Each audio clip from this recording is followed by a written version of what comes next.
मझ की कुर्बानी भी जायज़ है, मझ या कट्टा होवे दी कुर्बानी जायज़ है। बास जगह के उत्ते फितना फैलाया जाता है कि जनाब जी कट्टा चुको या भैंस जी आ इसकी कुर्बानी हजूर कोई नहीं की, तो लिया हूँ भी इसकी कुर्बानी जायज़ कोई नहीं।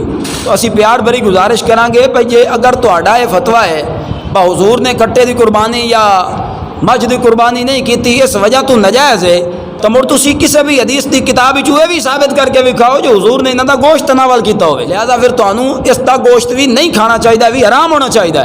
वो कहते नहीं नहीं अल्लाह ने कुरान के अंदर फरमाया कि बहीमतुल अनाम का गोश्त खाना जायज़ है, तो असीं ते भी कहांगे जिवें बहीमतुल अनाम का गोश्त खाना जायज़ है और उन्हां अंदर मझ और कट्टा वगैरह भी आ जाता है, इस तरह जो अल्लाह ताला ने कुर्बानी के जानवर दसे उत्ते भी मिम बहीमतुल अनाम का जिक्र फरमाया, उन्हां दे अंदर भी कट्टे का भी जिक्र किया गया है, नाल नाल मझ का जिक्र भी किया गया है। तो लिहाजा जो मझ या कट्टा ये भी दरअसल गां की एक किस्म है, यानी कि उसे शेक के गिने जाते हैं। इस वास्ते कोई मझ या कट्टे की कुर्बानी करता है ये भी जायज़ है, नजायज़ नहीं है। हूँ तो अपने गैर भी फतवा दे दिता है जोड़े फितना फैलेंदे आन के वाकई ये कुर्बानी जायज़ है।